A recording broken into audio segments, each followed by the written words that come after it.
C'est parti à présent pour Enjeu Patrimoine. Enjeu Patrimoine où nous allons aujourd'hui faire un focus sur le label Relance. Ce label mis en place en octobre 2020 afin d'orienter, je cite, l'épargne vers le financement de long terme des entreprises françaises. Quels sont les fonds qui bénéficient de ce label? Quelles sont les conditions à respecter? Où en est-on aujourd'hui? Et comment pouvez-vous vous-même investir dans la relance avec votre épargne? On en parle avec Paul-Simon Benac, porte-parole du label Relance. Bonjour Paul-Simon Benac. Bonjour. Et nous en parlons également avec Grégoire Santil, président de Nextage AM. Bonjour Grégoire Santil. Bonjour. Bienvenue à tous les deux. On va peut-être commencer avec vous, Paul-Simon Benac. J'ai donné les grandes lignes du label Relance, mais on peut peut-être revenir rapidement sur l'initiative. Qu'est-ce que c'est aujourd'hui que ce label Relance qu'on va apposer sur des fonds d'investissement? Alors c'est un label qui a été créé dans le cadre du plan de relance et qui répondait à un constat. On avait d'une part beaucoup d'épargne qui s'était accumulée au gré des confinements. Les chiffres, c'était 140 milliards à peu près à la fin du premier trimestre 2021. Plutôt investis sur des supports très liquides et donc assez peu bien sûr, dans les voire non investis. On les voyait beaucoup sur des comptes à vue ou des livrets A. On en parle souvent ici. Et c'était ils attendaient de savoir ce qu'on pouvait faire de cette épargne, quoi. Voilà, et bien nous leur proposons en quelque sorte une solution, puisque en parallèle, il y avait également des besoins en fonds propres assez importants qui avaient pu être créés par la crise. Et donc l'idée du label Relance, c'est vraiment de faire rencontrer ce stock d'épargne important et puis ces besoins en fonds propres des entreprises. Et donc en effet, comme vous le disiez, c'est un label qui est apposé à des fonds d'investissement, donc par la Direction générale du Trésor, et donc des fonds d'investissement qui doivent s'engager à apporter des ressources nouvelles aux entreprises en fonds propres. Et donc on pourra peut-être revenir sur les critères de labellisation. Mais on peut peut-être en parler tout de suite, parce que déjà vous dites entreprise, c'est entreprise française du coup essentiellement. Entreprise française et notamment PME et ETI françaises. D'accord. Puisqu'il y a en fait trois grandes dimensions qui sont appréciées lors de la labellisation. La première, c'est qu'il faut investir significativement dans les entreprises françaises en fonds propres, notamment dans des PME ETI. La deuxième, c'est qu'il ne faut pas simplement acheter des titres sur le marché secondaire, il faut aussi apporter de l'argent frais. Donc participer par exemple pour des fonds investis en valeur cotée à des introductions en bourse ou à des opérations d'augmentation de capital. Et puis la troisième dimension, c'est de prendre en compte un ensemble de critères ESG lors de l'investissement et tout au long de la phase d'accompagnement des entreprises pour que ces capitaux contribuer à une relance durable de l'économie. Dans la lignée finalement des fonds qui avaient été débloqués par l'Union européenne pour chacun des pays, où là pareil il y avait ce côté ESG, ce côté investissement socialement responsable qui avait été beaucoup mis en avant également. Et c'est une des trois grandes dimensions du plan de relance français également, une dimension transition énergétique et écologique. Exactement, et donc il y a aussi bien sûr dans le label relance cette dimension-là. Le cœur, c'est apporter des fonds propres aux entreprises, renforcer leur bilan, mais il faut que ça se fasse en accompagnant ces entreprises dans la dynamique de transition. Alors, Grégoire Santil, je le disais, vous êtes président de Nextage AM, comme son nom l'indique, un fonds d'investissement dans les entreprises françaises. Si je dis pas de bêtises, peut-être pas que, mais il y a principalement française. Exactement, principalement française. Et vous avez trois fonds d'investissement aujourd'hui qui sont labellisés du coup label Relance. Avant de parler de ces fonds, vous échangez du coup avec les dirigeants d'entreprise. C'est votre métier, vous les connaissez. Oui. Là, on parle d'un côté d'accumulation d'épargne et de l'autre de besoins en financement des entreprises. Qu'est-ce qu'ils vous disent aujourd'hui ces entrepreneurs, ces dirigeants d'entreprise sur ces besoins en financement? Il y a par exemple eu le PGE qui a été mis en place à un certain moment. Aujourd'hui, quels sont leurs besoins? Et ce qu'ils nous disent, et ce qu'on observe, c'est trois choses. La première chose, c'est qu'il y a l'effet loupe de l'accumulation des 140 milliards d'euros accumulés pendant la crise. Mais ce qu'il faut avoir présent à l'esprit, c'est qu'une énorme partie de l'épargne financière des Français est aujourd'hui libellée en livret A, en compte à vue, en monétaire, etc. On estime qu'on est à peu près aujourd'hui à 800-900 milliards. Donc, ça veut dire qu'on a grosso modo un tiers de l'épargne financière des Français qui ne sert à rien, qui ne leur rapporte rien, qui ne rapporte rien à l'économie et qui ne va pas s'investir. Donc, qui n'est pas investi exactement, qui attend quelque part. Comme souvent, la crise a catalysé quelque chose qui était déjà préexistant. Ça, c'est la première chose. Deuxième chose, on voit bien les chefs d'entreprise, les entrepreneurs ne souhaitent pas avoir plus de solutions pour financer par de la dette. Par exemple, on voit bien les prêts participatifs, Paul-Simon, ne sont pas un succès. Et c'est une vraie difficulté à être déployée. Bien sûr. Ce dont ils ont besoin, c'est de fonds propres. Et de fonds propres, pourquoi ? Pour deux raisons simples. D'abord, parce que parfois, pendant la crise, ils ont été dans une situation où les fonds propres ont été abîmés. Quoi qu'il en coûte, on oublie toujours qu'à la fin, quoi qu'il en coûte, ça coûte aux fonds propres.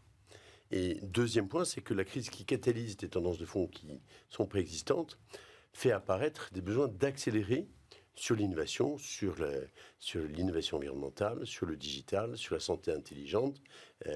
Et donc, il y a besoin d'accélérer parce que quand on a un taux de croissance comme cette année, c'est historique, un taux de croissance de 6% qu'on va avoir sans doute sur le PIB en France, on n'a pas connu ça depuis 1974 en France quand même. Donc, il se passe après, des choses. avec un effet de base, effectivement, qui est en lien avec la pandémie l'année dernière. Mais bien sûr, oui, c'est une tendance, effectivement. Mais quand même, 6%, c'est considérable. Si on avait dit en 2019 ou 2020 qu'il allait y avoir un taux de croissance de 6% en 2021, on aurait dit on est fou. Donc, il faut mettre du carburant, c'est-à-dire des fonds propres. Et l'absurdité, on évoquait ça, l'absurdité, c'est que on a énormément d'argent disponible. Mais qui n'est pas au bon endroit. Et qui n'est pas au bon endroit. Alors que dans les territoires, c'était le sens du dernier véhicule qu'on a lancé avec AXA au mois de...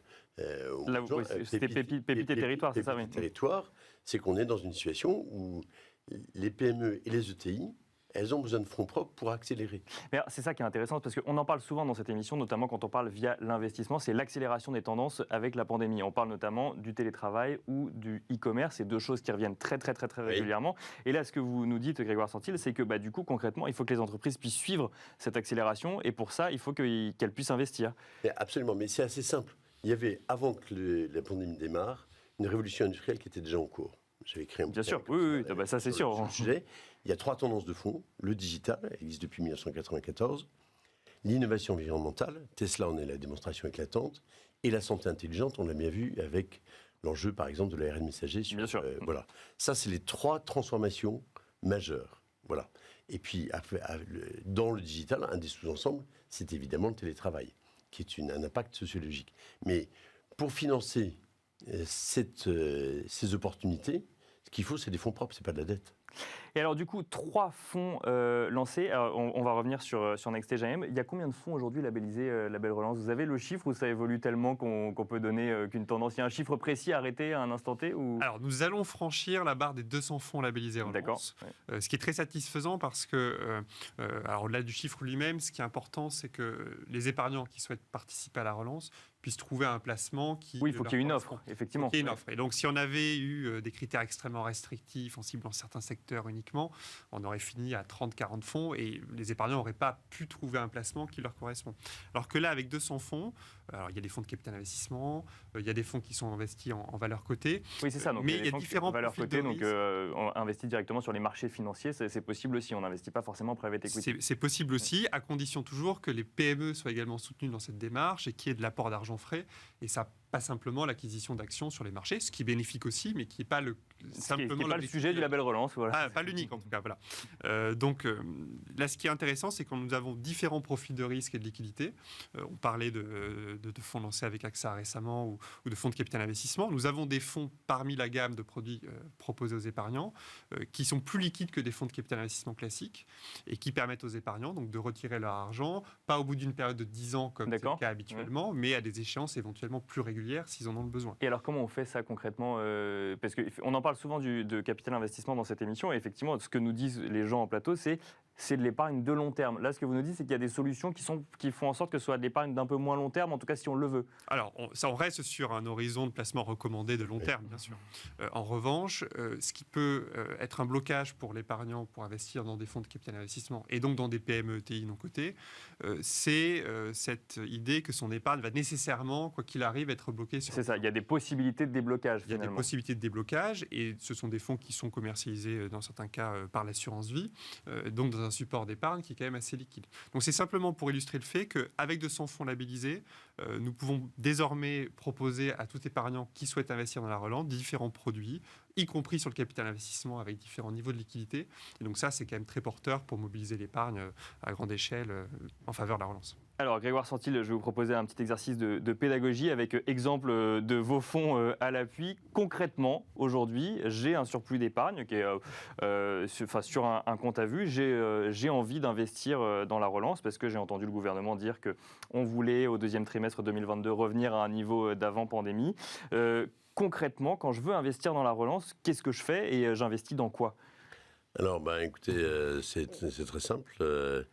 Nous, on a lancé un véhicule qui s'appelle Champion 3 à la rentrée 2020, qui était un des 4 premiers véhicules à être labellisé Relance, grâce aux équipes du Trésor et de NextEdge. Et aujourd'hui, c'est un véhicule qui a déjà 5 premiers investissements. D'accord. Le dernier en date, il s'appelle Solstice. C'est une des plus jolies boîtes en France dans le domaine de l'innovation environnementale. D'accord. Donc totalement sur les critères ESG dont vous parliez tout à l'heure. Qui marche remarquablement, qui s'est créé il y a 4 ans, qui gagne de l'argent, qui a un carnet de commandes qui a craqué là-dessus. Elle s'appelle Solstice. Je prends un deuxième exemple, puisque on avait investi, ça avait été un des premiers investissements de Champion 3, on avait investi dans une entreprise qui s'appelle WeSmile, qui est en Savoie, qui est à Montmélian, pas très loin de Chambéry, et qui investit dans tout ce qui permet à la fois la fidélisation, la rétention et l'attraction des talents dans les PME et les ETI. D'accord. Okay. Et le carburant humain, le capital humain, c'est le capital le plus important pour les PME et les ETI là-dessus. Ils ont près de 10 000 abonnés. Ça marche du feu de Dieu. Voilà. Donc, et on peut accéder à ces véhicules, par exemple. On a un véhicule qui s'appelle le capital entrepreneur et qui permet à des épargnants d'investir là-dessus et qui est labellisé. Et voilà. Et alors, juste pour comprendre la démarche, là, vous nous disiez effectivement que c'était le 4e fonds labellisé. C'est un fonds qui a été créé parce qu'il y avait le label Relance, donc dans les conditions du label Relance, et on allait chercher d'autres entreprises après, ou la démarche peut être plus large que ça et faire labelliser des fonds déjà existants? Alors, ça n'était pas des fonds existants. D'accord. Mais à l'occasion de ça, on s'est dit, d'abord c'est quelque chose auquel on croit, c'est le côté citoyen NextEdge, et on s'est dit, c'est une proposition de valeur. On parle souvent de ESG. Bien sûr. Les murs de ce studio sont verts. Alors ça, on ne le voit pas, mais... On fait beaucoup de greenwashing. Mais nous, on pense que la dimension citoyenne et souveraine dans l'épargne qu'on investit, elle est déterminante et elle est porteuse de sens, surtout quand on investit à long terme, pendant 10 ans. Et donc, nous, on s'est dit, ça épouse nos valeurs. Et donc, on s'est mobilisé. Comme on est agile chez NextEdge, on a saisi cette opportunité, on s'est positionné.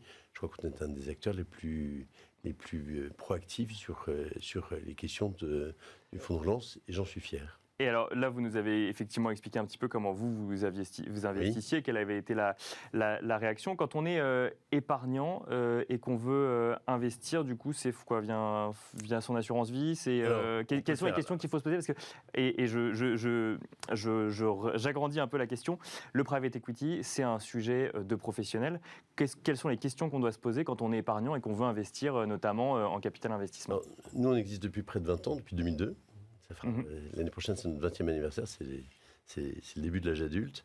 Depuis le début, on a toujours eu la vision de rendre accessible ce qu'on proposait aussi bien à François Pinault qu'à Amundi ou à AXA, à des épargnants. D'accord. Voilà. Et donc, on a aujourd'hui plusieurs dizaines de milliers d'épargnants qui souscrivent en direct à nos véhicules. On est un des acteurs les plus en pointe là-dessus. Donc la démocratisation de l'accès au capital d'investissement, l'idée que ça ne soit pas réservé que à Bernard Arnault ou à François Pinault, c'est quelque chose qui est chevillé au corps chez nous depuis 20 ans. Okay. Deuxième point, on a beaucoup travaillé avec le ministère de l'économie, d'abord pour permettre l'introduction de l'assurance vie, du capital d'investissement dans l'assurance vie. Bien sûr, ça avait été en juillet 2016. On avait lancé avec Emmanuel Macron à l'époque la première unité de compte en capital d'investissement dans l'assurance vie, avec AXA, avec Thomas Buberl. Et là, on a fait la même chose sur le PER. Là-dessus, on l'a fait avec des acteurs comme Amundi, comme AGEAS, comme Spirica, du groupe Crédit Agricole. Et nous, on pense que c'est essentiel. C'est comme ça, d'ailleurs, que le capital d'investissement s'est industrialisé aux États-Unis. C'est parce que ce n'était pas un produit qu'on achetait, mais c'était un service qui était intégré. C'est ça, qui était intégré soit dans des enveloppes du type retraite ou du type assurance vie. Assurance vie ou PER, effectivement, qu'on connaît dans cette émission et que sur lesquels les gens ont l'habitude d'investir. On va finir avec vous, Paul-Simon Bénac. Aujourd'hui, on en est où? Ça porte ses fruits? On est content de la tendance que ça prend ou on aimerait que ça évolue encore un peu plus? Alors, il faut que ça continue à évoluer. Il faut que ça continue, d'accord.